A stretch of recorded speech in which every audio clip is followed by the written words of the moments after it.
আজ আমি নিয়ে চলে এসেছি ডালমোট তৈরি করার রেসিপি। ডালমোট কীভাবে বানাই?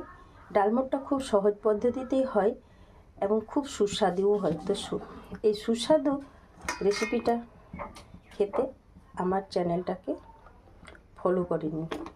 এই দেখুন, আমি প্রথমে এখানে ছোলার ডালটাকে ভিজিয়ে নিয়েছি। প্রায় 6 ঘন্টা মতো ভেজানো হলে খুব ভালো হয় সেটা। তো আমি দেখেছি 4 ঘন্টা তো হয়ে যায়, এক একটা ডালের উপর নির্ভর করছে।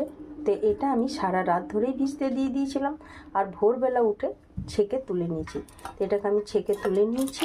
এই দেখুন, এবার আমি এখানে কড়াইয়ে তেল গরম হতে দিয়ে দিয়েছি। তেলটা আমার গরম হয়ে এসেছে। এবার আমি এর মধ্যে এই ছোলার ডালগুলো দিয়ে ভেজে তুলে নেব। এই দেখুন, তেল গরম হয়ে গেছে, আমি ডালটার মধ্যে দিয়ে দিচ্ছি।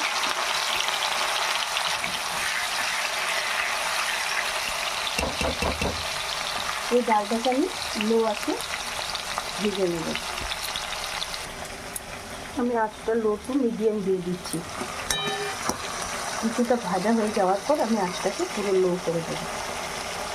এইভাবে আস্তে আস্তে এটাকে একবার করে চালাতে হবে এই ভাজলাটা দিয়ে, যাতে সবগুলো বেশ সুন্দরভাবে একসাথে ভাজা হয়, আর নাহলে পুড়ে যাবে। কোনো সাইডটা পুড়ে যাবে, কোনোটা আবার কাঁচা থেকে যাবে, এইরকম হয়ে যাবে। দেখুন, আমার ডালমোট তৈরি হয়ে এসেছে।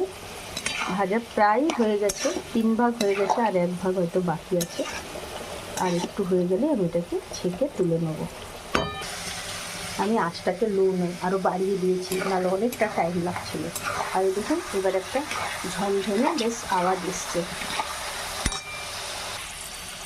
এবার আমার তৈরি হয়ে গেছে, আমি ছেঁকে তুলে নিচ্ছি। আমি একদমই লো করে দিয়েছি আঁচটা। বেশি ভাজা হয়ে গেলে আবার কড়া হয়ে যাবে, শক্ত হয়ে যাবে। এই দেখুন, ডালমোট আমি ছেঁকে তুলে নিয়েছি। এটা এবার একটু ঠান্ডা হয়ে যাক। ঠান্ডা হয়ে যাওয়ার পরে আমি এর মধ্যে নুন, গোলমরিচের গুঁড়ো আর চাইলে একটু লঙ্কা গুঁড়ো দিয়ে বেশ মাখিয়ে রেখে দেবো। তারপর যখন যার ইচ্ছে নেবে আর খাবে। কি সুন্দর না রেসিপিটা! আপনারাও ঝটপট করে ফেলুন আর আমার কমেন্ট বক্সে জানান কেমন হয়েছে আপনাদেরটাও। টাটা।